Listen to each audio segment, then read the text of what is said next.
I'm incredibly nervous to be holding a microphone, so forgive me if I start to shake or something strange. For me, it has been a real joy to be part of the Public Policy Network. I really don't know of anything quite like it. We're 2 states, because we are the Public Policy Network of Western North Carolina and North Georgia. I really don't know of anything quite like it, where like 4 different counties came together to learn about how some of the most significant issues are affecting us and maybe how we can learn from one another.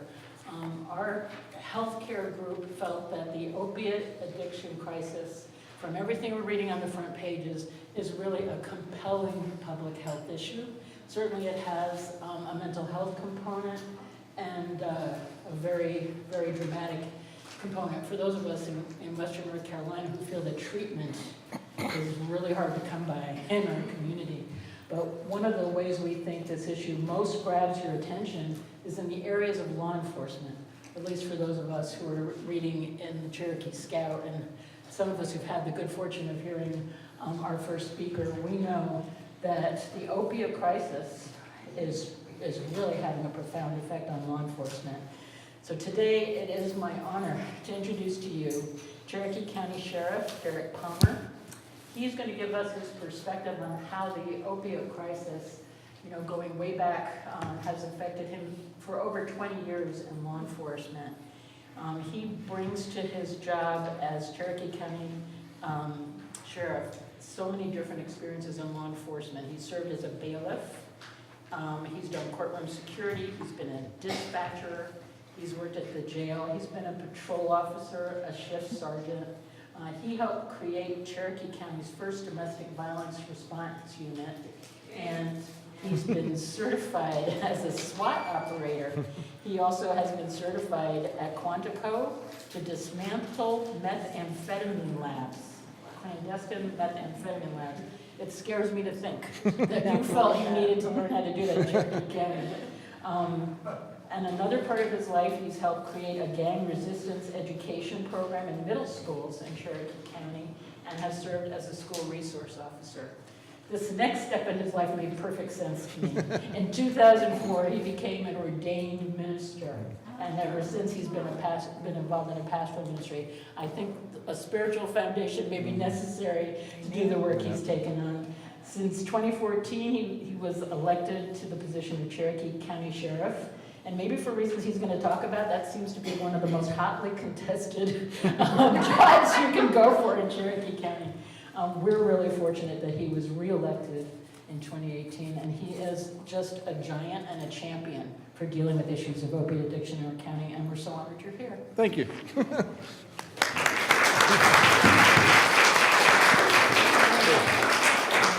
Just want to stand right here if that's okay with everybody.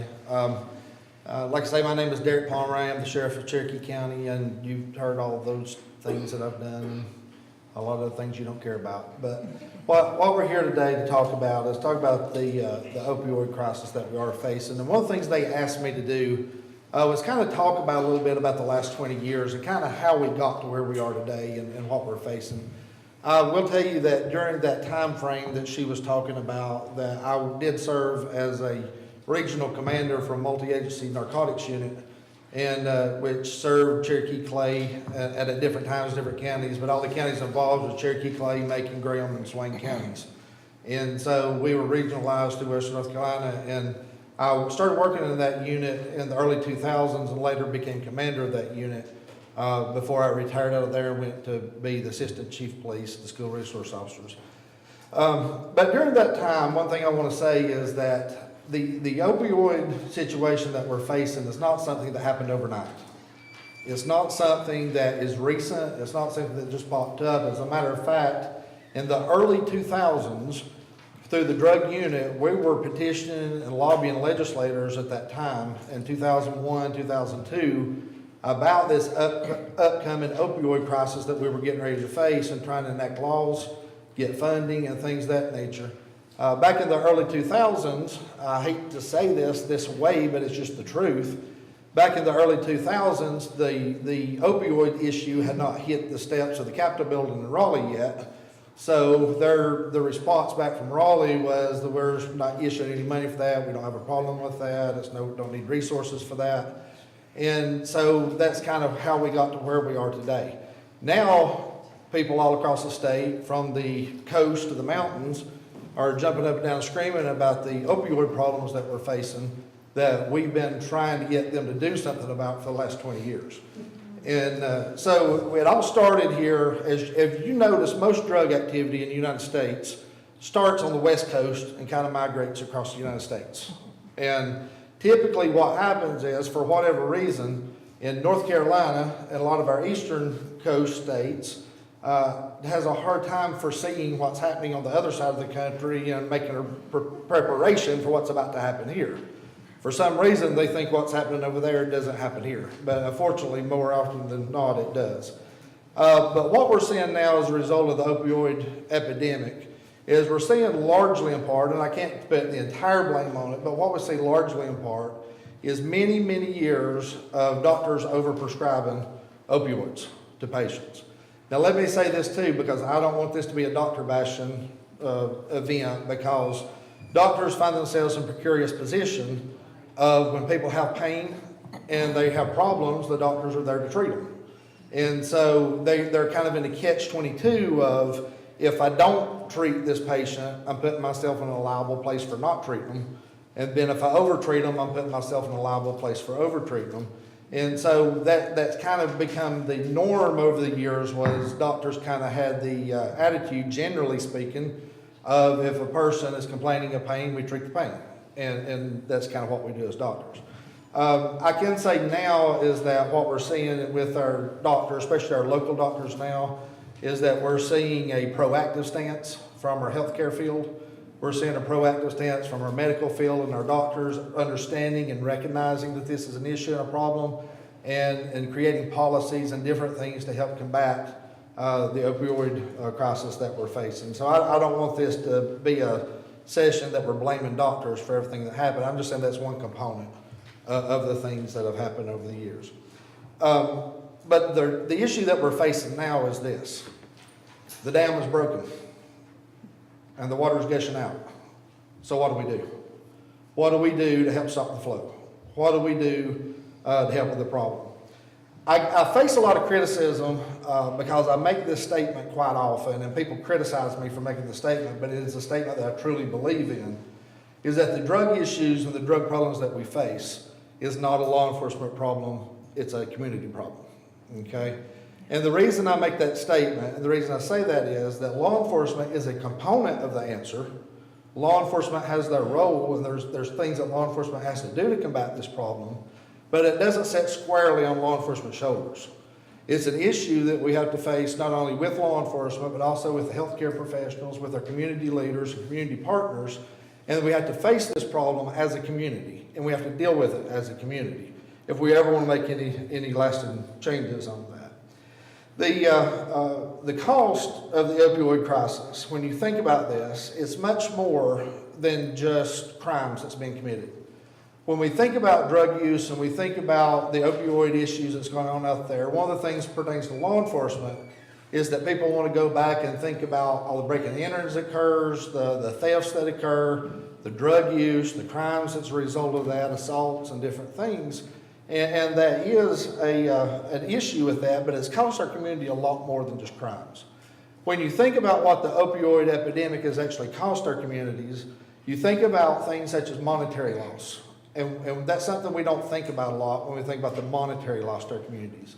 We addressed that a little bit in the fact of people getting things stolen, houses broken into, things stolen, cars stolen, property stolen, all those different kind of things. But when you think about the monetary loss, think about the thing of not only the healthcare field, of the money spent in healthcare combating the opioid issues and the opioid crisis, but also think about things such as businesses who lose employees because of drug addictions, who lose employees because of these things they're facing. And not only do they lose these employees, but when trying to hire new employees and bring them back into the workforce, a lot of our businesses have a hard time finding new employees coming back into the workforce that can pass drug tests, that can get employed.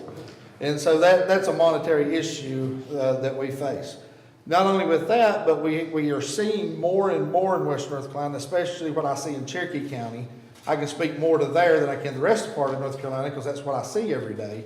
But I know in Cherokee County, what we see over and over again on monetary loss is just not the loss of that person or business, but complete generations have lost. We have people that's moving back in with grandparents and grandparents raising grandchildren, and the drug user, mother, father, coming back into the grandparents' home and going through the grandparents' saving and going through their life savings and their houses, and we're seeing grandparents getting their houses forfeited on because of not being able to make payments and things being done there on their houses. And so we're seeing complete generations. When someone's addicted to drugs, it's not just affect them, but sometimes it can affect their parents, and it also affects their children that comes along behind them. So when you look at those monetary losses, there can be not just that loss of incomes, but loss of savings. Along with that, we see the fact of, in Western North Carolina, we see that families have become completely devastated because of drugs. We see the DSS call volume go up with the amounts of reports that come in, children taken in foster care, things of that nature. And just to let you know, this is not unique to Western North Carolina. I came back from vacation just a couple of weeks ago down in Dauphin Island, Alabama, down in the Gulf, and I was standing at a convenience store, and there was a newspaper rack there, and I saw in the newspaper rack talking about the opioid crisis in the Gulf, and talking about how many children taken into foster care and all those same things that were going on down there. So what we're seeing here, and I want to make sure that people understand this is not unique to North Georgia. This is not unique to Western North Carolina. These are things that's happening all across our country, and it's happening everywhere that we come in contact with people. One thing I want to say in closing about this, and I don't know if we're going to have a panel discussion here in a little bit or what they're going to do from here on out, but one thing I do want to say is this. I said before that this is not primarily or set squarely on the shoulders as a law enforcement issue. When you think about the way to approach this and things that we need to do from this point on, one other thing I like to share with people is the clinical definition of insanity. That seems strange. But the clinical definition of insanity is doing the same thing over and over again and expecting a different result. Okay? And so when we think about law enforcement issues, when we think about this drug epidemic, we can no longer continue to do the same things over and over and over again the way we've always done it and expect things to be different and expect things to change. So what we need to think about is that community approach. And how do we approach this as a community? Community involvement is difficult. And one of the things I was sharing up here with Barbara just right before we started was that we are in a place in society where we hear people complain all the time. If you want to know what people are complaining about, turn on Facebook, right? Turn it on, just read it. You hear complaint after complaint after complaint of things, criticizing everything from law enforcement to healthcare to community issues and problems, and everybody just hits Facebook with all their complaints. But the problem is, that's a societal thing that we're facing now, but people don't want to get involved. They want to sit back and complain about everything. They want to complain about the state of our counties and the state of our state and the state of our nation, but they don't want to personally get involved, and they don't want to get their hands dirty. And so community involvement can be difficult, may be difficult, but the problems that we face here with the opioid crisis and things is not a hopelessness. What we see is there are solutions. There are answers. There are things that we can do out there to make things better. And we can look to places such as West Virginia, Ohio, those places up there that's got these great epidemics going on. And as bad as things are in West North Carolina, it doesn't even come close to compare what's happening up there. We're having towns that's having 5 to 10 overdoses per day going on in these towns. And so you can look at what they're doing and look at some of the things they're doing up there, and we can mirror some of those things and do it here in Western North Carolina and North Georgia. Together, we can help those around us break the cycle of drug abuse, and we can create a strategy for prevention. But it takes the community coming together, just like we're doing today, and bouncing ideas off each other, talking about the things we can do, and getting our government, getting our legislators and people like that involved to create laws and create funding and create things to make this happen. And I'll sit down and be quiet, turn it over to my co-speaker at this point. But thank you.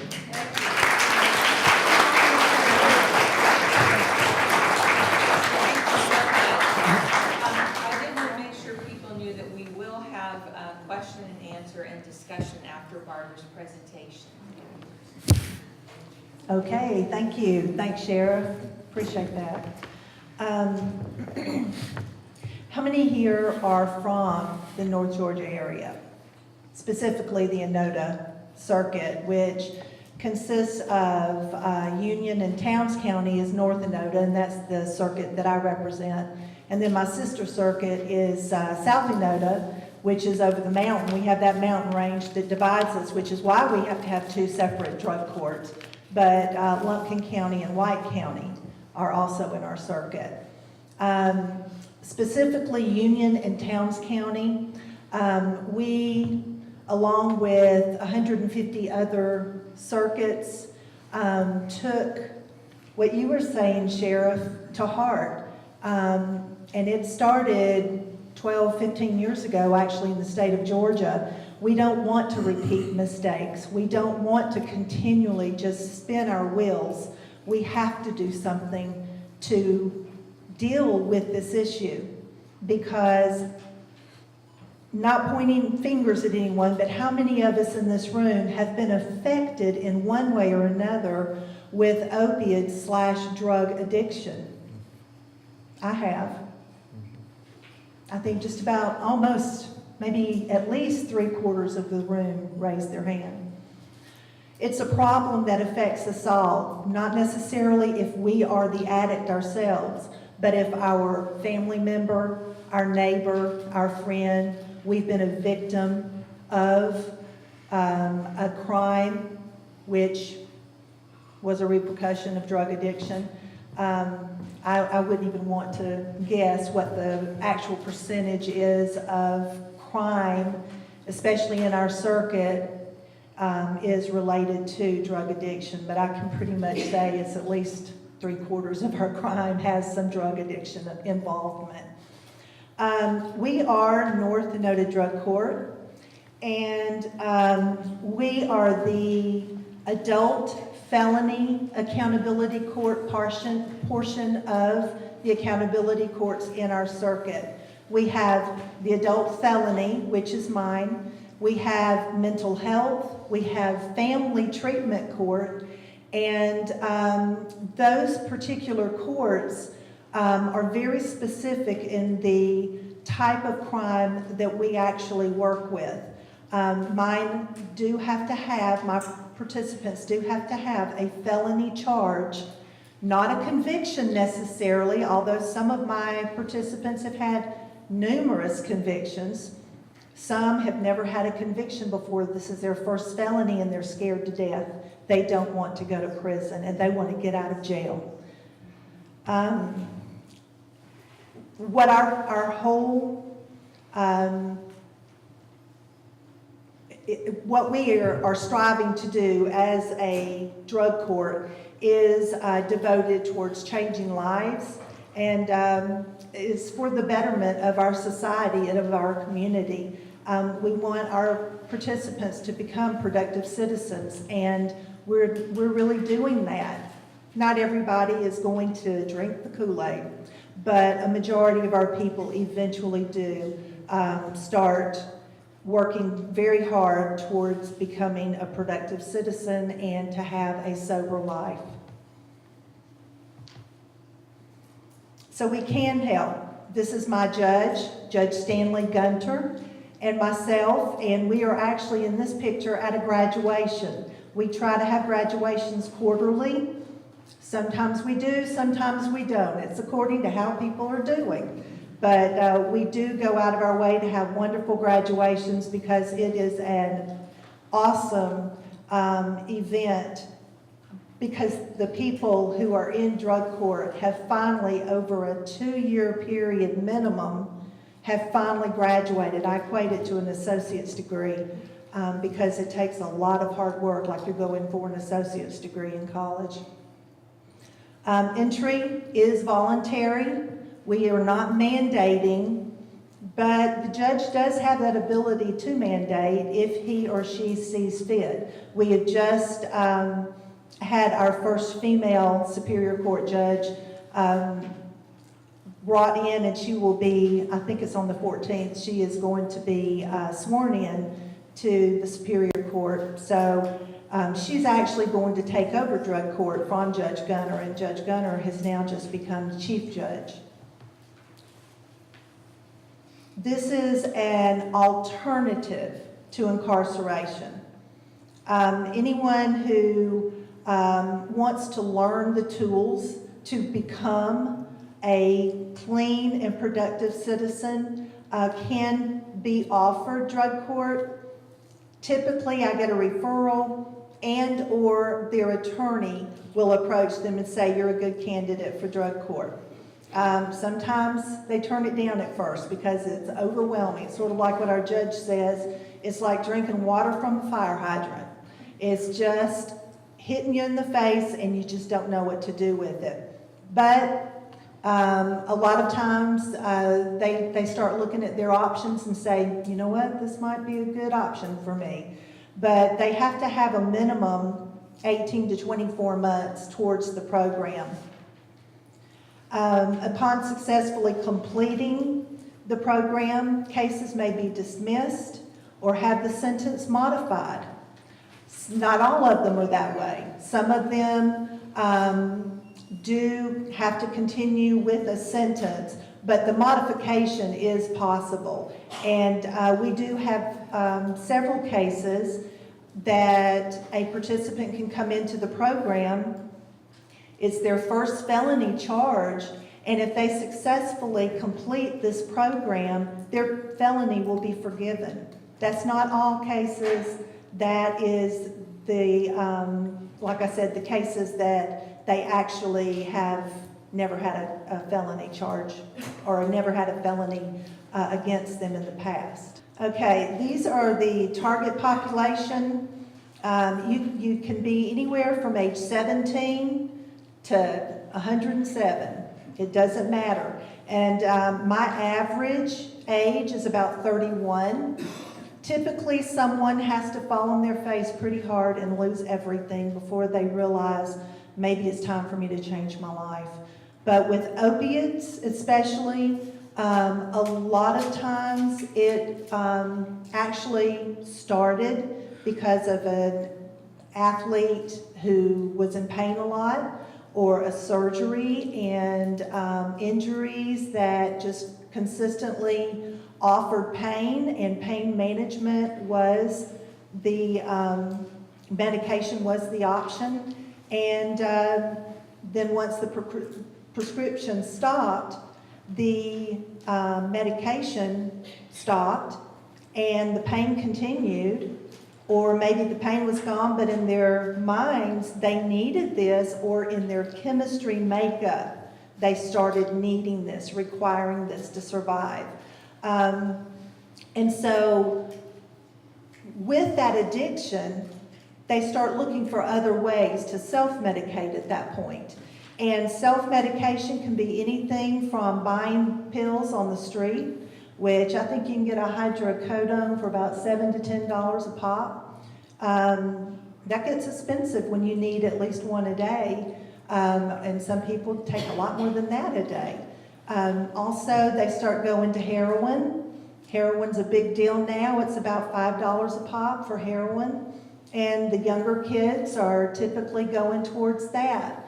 And then you also, the methadone, that is probably the easiest to get around here and very prevalent, and it is in North Georgia as well as in the Carolinas.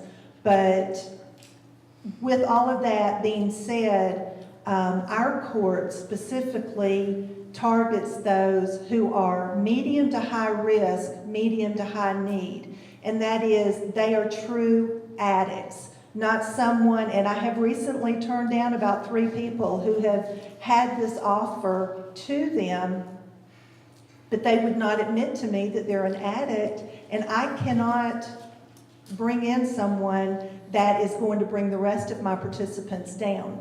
And so we have to concentrate on true addiction for the individual. And I will tell you now, addicts are not someone that you may have this preconceived notion of. We had just graduated the son of a very well-respected pastor. We have someone now that's getting ready to graduate that makes a good $150,000 a year. We have people that are cycling. They have come from families whose grandparents were addicts. So we have everything in between, and addicts knows no boundaries. This is a former assistant district attorney, Leslie Coots, and she had a lot to say. I'm just going to skip over Miss Leslie, but she was really instrumental in our mission with drug court. We are a state grant fund. We are not a federal grant. Sheriff and I were talking about that a while ago. There are a lot of hoops that have to be jumped through, and we have a really good program, and we want to keep it this way. We may eventually go to some federal grants, but right now we're doing well with our state grant. With my grant, and we do have to have a 10% match we are given the match through Union County, even though we're Union and Towns County. Union County has been a great supporter of drug court, and our commissioner, Lamar Paris, has been outstanding. Mac Mason's been great. Our new commissioner is very supportive. He's been at every graduation that we've had since he's been in office. And the sheriff is a big supporter in Towns County also. But our state grant is matched by Union County, and we are working with about close to $250,000 from the state to run our program alone.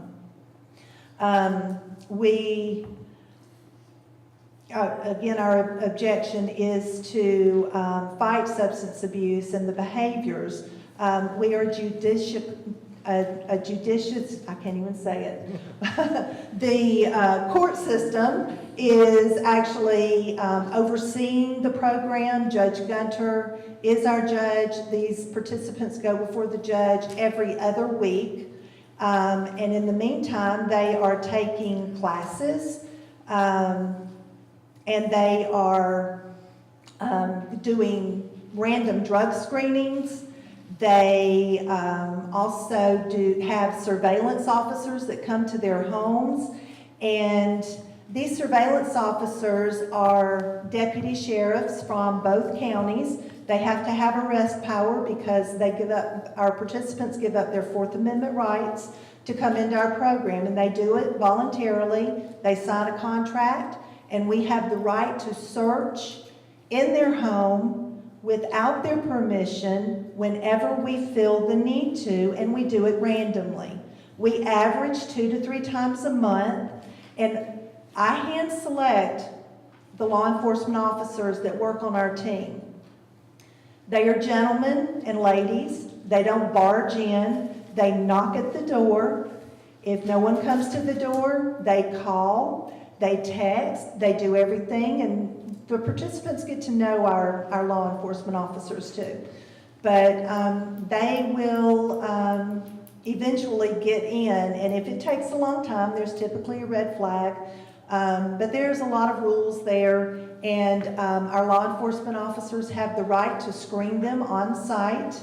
But with the screening, I have a law enforcement officer, staff sergeant with the deputy's office, and a retired female deputy. So we are very well represented through the sheriff's departments. The screenings are done randomly 2 to 3 times weekly, but I've been known to have 7 days in a row just because I felt there was a need for it. I get to know the participants really well. I learn their body language. I learn behaviors, and if there's a change, I want to know what's going on. And a lot of times behavior changes mean something. Sometimes you're just moody, or you're tired, or you've overworked. But sometimes there's something going on, and so we're going to find out what it is eventually. The screenings I did bring a pea cup, as we call it. It's actually an instant cup. And we have, I dare you, anybody. We have a 16-panel screening that we use. It includes every form of drugs you can imagine, several different kinds of opiates, and we even we screen synthetic marijuana, synthetics, fentanyl, flakka, crocodile. I mean, we look at everything, all the weird drugs as well as the drugs that you would understand and recognize. We also send ours off randomly, and we get confirmations from a lab out of California. We send our pee all the way across the country via FedEx to screen them. And they let me know on a regular basis. I just pull it up. I can be sitting in church and pull up the toxicology report and see who's screened and how they've done. Fortunately, right now we've got a great crew. We haven't had to pick anybody up for positive use, gosh, in about 3 months now. So we're doing really well, knock on wood. But that's pretty much the routine. They are in class a minimum of 3 classes per week. And they last different amounts of time. Some last just 8 weeks. And then some last maybe, well, my power, it's not working well. Here we go. Some last as often as 9 months. So everything in between. We do have the minimum of the program. We do have zero tolerance of drugs and alcohol. We do screen for alcohol as well. That also means Purell, hand sanitizer. One of my deputies did an experiment with some of our guys. He knew he hadn't been drinking. So he washed his hands with Purell, and then he went and screened himself, and lo and behold, he popped positive for alcohol. So that was a good example of our guys not to use Purell, and there are several things that they can't use. You would not imagine how many things actually have alcohol in it. The random drug and alcohol screenings, they go to AA, NA, or community meetings, and they're mandated to go to twice a week, these meetings. They also have to meet with a sponsor once a week, one-on-one. So we really recognize the community effort, as you were talking about, Sheriff. We use the community as well. And these meetings are important throughout their rehab and throughout drug court, but then that is what we use for aftercare. We encourage these sponsors and these programs to come and be a part of our court. They help with graduations. They come and speak during graduation. They speak during court to promote sponsorship and teach people how to actually go about getting their sponsors. But it's very important that they have this aftercare. We also have the state mandated classes, and then we go beyond the state mandated classes, which would be some form of self-help, such as 12 steps is what we use. We also use MRT, which is a criminogenic thinking, because criminogenic thinking and drug addiction go hand in hand. We do cognitive behavioral intervention. That's very important because they have to change the way they think about everything. By the time when they start drug court, they're scared to death of law enforcement. They see a deputy's car outside or see somebody in uniform coming into our treatment building and say, oh my gosh, what have I done? They may not even be there talking about this person, but that's their first reaction. Looking behind every tree, oh my gosh, they're coming after me. But then by the time they graduate, they stand up there and they thank the arresting officer for arresting them and getting them in the program. They thank law enforcement, and they become respectful of law enforcement at that point. Not everybody, Most everybody does have that respect. They have to have a job. They have to pay some towards the program. Their job right now, we have 3 on disability. One of those on disability has a part-time job because she wants to work. And then I have 100% employment rate right now. And that is outstanding.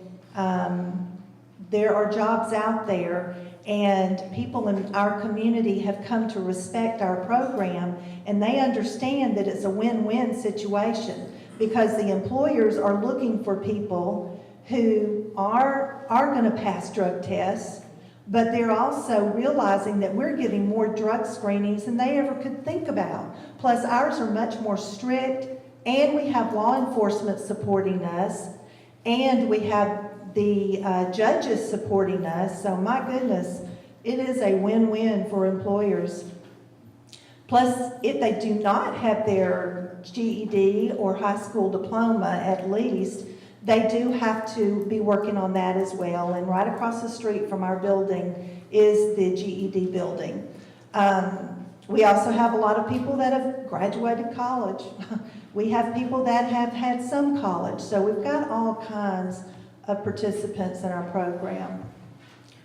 But the group education is very important. I did list most of those already, and it is important to their recovery. Not only those 4 that I talked about, but we also do Stay and Quit, which is like an introduction to their recovery. We do individual sessions. We do teach parenting classes. We have a few couples right now who the husband is in drug court and the wife is in family court because they also have an open case in DFACS, Department of Family and Children's Services for you North Carolinians, North Carolinians. We do financial management. I sit down personally as the court coordinator with every participant, and I work out budgets with them. And as their businesses grow or as their employment grows and they become more and more stable in their job, their income is going to be growing as well. And so we change that out, and we look at their budgeting as well. This is Jeff Langley, our DA, and he is extremely supportive. You've got to get everybody behind you when you have a drug court. And our DA's office is very important to us, and he is very supportive. I won't play what he was saying, but he had great words to say. Okay, let's get down to the nitty-gritty here. I'm just going to pull it all up instead of going one by one. Money. Money's important to our community. For our county jails, and I have gone to both jails, it is an average $55 a day for the jail. That is for one person in jail, one inmate, it comes to a little over $20,000 a year. The taxpayers pay every penny of that. Every penny of that. The drug court program from our state grant spends about $13 a day, and our participants spend about $5 a day on average. We do make them have accountability for everything they do, including the finance. They are helping to pay for this program, okay? They're contributing.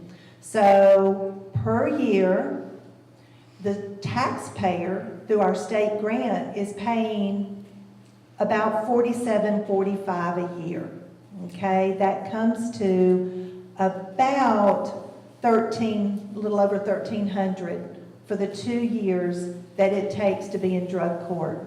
But the participants are paying about $1,800 a year. So you see that they are paying around $3,600 for the 2 years. And so they're paying approximately 40%, somewhere around there. If they pop positive, they're paying for their testing. They're paying for the confirmation. They're paying what I pay my law enforcement to go pick them up and take them to jail because they pop positive and they won't admit to it.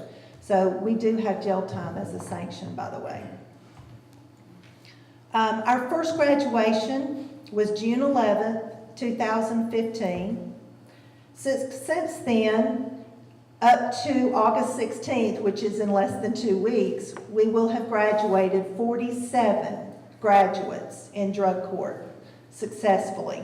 We do terminate, by the way, from this program if they are not able to be in compliance with the program over and over and over again, having what we call hiccups. They will have a hearing and then possibly be terminated.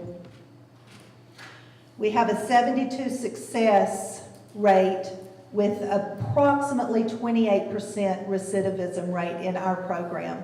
That is pretty doggone good. If we can save half the people that come into our program, we're jumping for joy.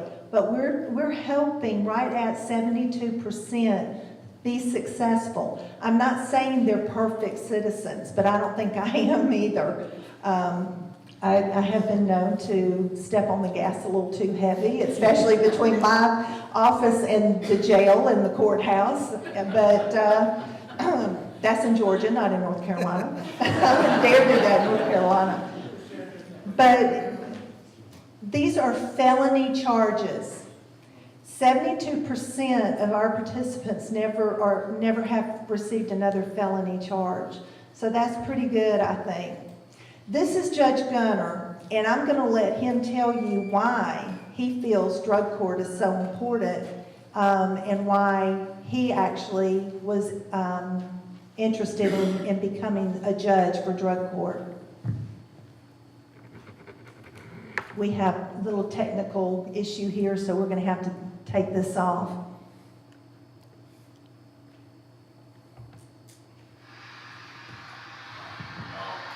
I look at drug courts or accountability courts as the future of our court system, especially with our criminal justice system. My father was a judge back in the 70s and 80s, and he used to talk about those that kept coming in front of him, and it was because they were an alcoholic or into drugs or something like that, and he had no tools to deal with them. But with accountability courts, that's the tool he probably would have loved to have had, and that I have now, to help these folks that come back before the court time and time again because they're addicted to a drug or to alcohol or whatever, and it just drives their criminal behavior. And I think also that accountability courts help our prison system by not having so many folks crowded in. It's saving the state money, and I see this because of that in particular. The money savings, the legislature and governors down the road will be looking to accountability courts to help with our crime problems in the state. And I do believe that as effective as our courts have been, that it will help our crime rates and stuff to go down. And that's what I'm looking forward to in the future. Okay, thank you, Judge Gunter. He didn't know he was coming today. Okay. So just to wrap this up, and I appreciate you listening to everything I have to say. It's just like I was telling some people earlier, you get me to talk about drug court and I can talk forever because I do believe in what we're doing. We listen to our participants. When we graduate, when our graduates graduate, we take a survey and I find out what's working, what's not, because we do concentrate on our particular geographical region and what our needs are for our people. And they wanted options, especially for pain. One way that we have dealt with the options is we have started a program called WHAM, and it's Whole Health Addiction Management. And we do acupuncture free of charge for our participants. We also offer hypnotherapy because we have a lot of trauma with our participants. Sometimes they just want to numb up. And so when they're ready, we allow hypnotherapy, and then they have counselors right there they're ready to start working with them. We also offer massage therapy. We have a wonderful massage therapist that works with us, and that's a popular event that people are signing up for constantly. We do reflexology, and we've been doing Tai Chi, and we're getting ready to do yoga. So we're looking at options and alternatives to pain management, and it's working. We also, in the rural area, we have difficulty with rides because a lot of our people have lost their driver's license. We have now been donated a van for about a year now. We've had our van maybe 2 years, going on 2 years now. Union County gave us a van. I have been able to get a separate grant for transportation. We have a bus driver, and it's free of charge for our participants. So we're really working hard, and we believe in what we're doing at North Enotah Drug Court. Thanks so much for your time.